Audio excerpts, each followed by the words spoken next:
to another video of C and C Bros. Today we are going to be doing the 2020-2021 mock draft. We're doing picks 1 through 14, and later video we're going to do picks 15 through 30. Later video we're going to do the second round. So watch out for those. Alright, let's get started. So with the number one pick, we think that the Minnesota Timberwolves will select Anthony Edwards. There's some people that say that they're going to choose LaMelo Ball, but I don't see D'Angelo Russell and LaMelo Ball coexisting because they're both people that need the ball in their hands. I think they go the safe route and choose Anthony Edwards with the first pick in the NBA draft because Anthony Edwards could literally do it all. He's an amazing player, one of the top, the top prospect coming into the draft, and I think they go safe here and choose Anthony Edwards. Yeah. All right. Now for the second pick, we have the Golden State Warriors selecting James Wiseman. They need a big man. They have Steph, they have Clay, they have Wiggins, who they might trade. They have Draymond. The center is weak at that. So if they don't trade this pick, we have them taking James Wiseman because he is a really good big man. He can block shots, he can defend, he's really athletic, and I think the Warriors would love having him on their team. Yes. Alright, so with the third overall pick, we have the Charlotte Hornets selecting LaMelo Ball. I think the Charlotte Hornets are going LaMelo Ball here because he's the best player available right now. I mean, you could choose fit, but I think you go best player available with LaMelo Ball. They already have Terry Rozier and Devontae Graham, but I think they can make it work with all three of those guys. Yes. Okay, now with the fourth pick, we have the Bulls selecting Dene Afdia.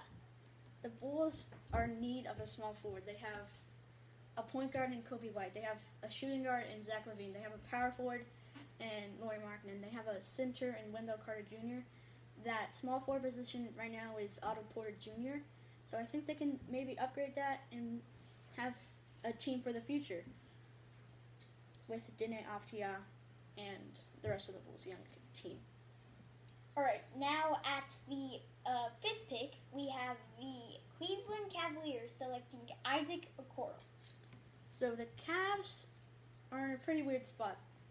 They've drafted 2 guards in the last 2 drafts, and with Colin Sexton being a really good scorer and Darius Garland, we haven't really seen him do that much this year. And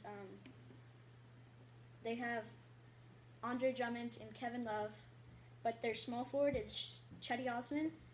So I think they can upgrade that and get a really good defensive player, the best defensive player in the draft in Isaac Okoro, and have a starting lineup of Darius Garland, Colin Sexton, Isaac Okoro, Kevin Love, and Andre Drummond. I think that's a pretty good starting lineup. All right, now at the sixth pick, we have the Atlanta Hawks selecting Tyrese Halliburton. We have them selecting Halliburton because he can be the perfect guy next to Trae Young as the shooting guard.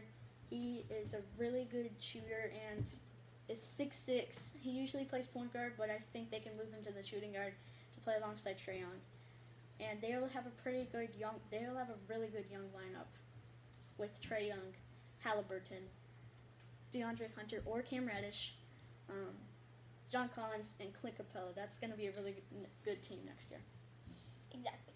Okay, now for the seventh pick, we have the Detroit Pistons selecting Killian Hayes.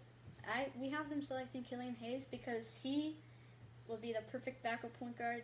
Maybe Derrick Rose can teach him some of his NBA knowledge, and they can have a France dynamic duo with Killian Hayes and Sekou Doumbouya, who they drafted last draft with the 15th overall pick. And I think Killian Hayes is actually a really good player in this draft, and he could really be something special. I really like how he plays, and I think they would really like him on the team. All right. Now we have the New York Knicks at the 8th pick selecting Cole Anthony because they don't really have a good point guard. The other positions are fine, but I think they're drafting Cole Anthony. They fell all the way down to the 8th pick, and being a Knicks fan is probably really hard right now, having the 8th pick and not getting anybody last year in free agency except for Julius Randle, who's been pretty good this year. But we have them drafting Cole Anthony because he can be a really good point guard. He was a top prospect coming out of high school, but in college he sort of declined a bit. And some people say he's not even going to be in the top 10. But I think the Knicks are going to take Cole Anthony with the 8th pick. Yes. All right. Now, at the 9th pick, we have the Washington Wizards selecting Onyeka Okongwu. They have two big men, but with Mo Wagner and Thomas Bryant. But those two are pretty small. Like Mo Wagner's 6'10", I think, and Thomas Bryant's 6'9". And Okongwu's also undersized, but I think he's a really good rim protector, and those two don't really rim protect. Thomas Bryant's a scorer, and Mo Wagner is, I think, also a scorer. And I think Onyeka Okongwu with Bradley Beal and John Wall, when he comes back healthy, will be a really good big three alongside Rui Hachimura and Troy Brown Jr. That'll be a pretty good starting lineup. All right. Now, at the 10th pick, we have the Phoenix Suns selecting Obi Toppin. We have the Suns selecting Obi Toppin because there's some comparisons of Obi Toppin to Amari Stoudemire, and Amari Stoudemire played for the Suns. And I think the Suns sort of need a power forward because they have at point guard Ricky Rubio, shooting guard Devin Booker, of course, small forward Mikal Bridges, who showed us he can be really good he showed us he's really good in the bubble. At power forward, they had Cam Johnson, but I think Obi Toppin could be a good power forward, even though Cam Johnson played amazing in the bubble alongside with the 8-0 Phoenix Suns team. I think Obi Toppin will be a really good pick here for them to have Obi Toppin and DeAndre Ayton as your backcourt of the future. All right, now at the 11th pick, we have the Spurs selecting Devin Vassell. Now, this might be us a little biased here, but I sort of think Devin Vassell might fall down to the Spurs, especially if how this draft goes this way. He could definitely fall down to the Spurs. Devin Vassell is a 3-and-D guy out of, where did he come from? Florida, and I think the Spurs will be really happy to pick him up, maybe because next year when DeMar DeRozan's a free agent, DeMar's probably going to opt out, and that makes room for Devin Vassell to start at the small forward position. So I think the Spurs are going to select Devin Vassell with the 11th overall pick. All right, now at the 12th pick, we have the Sacramento Kings selecting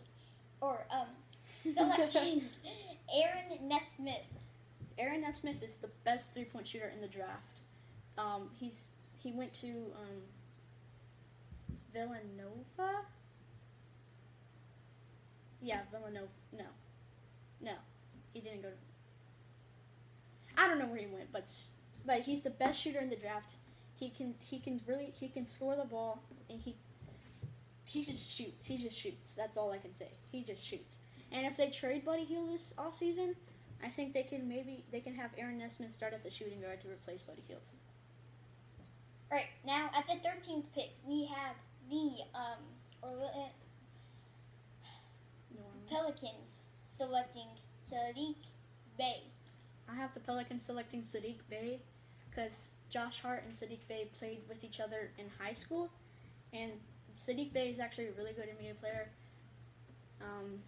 I think he would really be impactful on the Pelicans team as like a backup small forward or a backup power forward to Brandon Ingram or Zion Williamson. I think he would be a really good player to play with the Pelicans.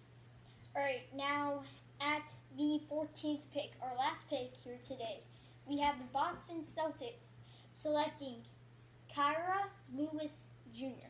Kira Lewis Jr. is fast. That's all. He's just fast.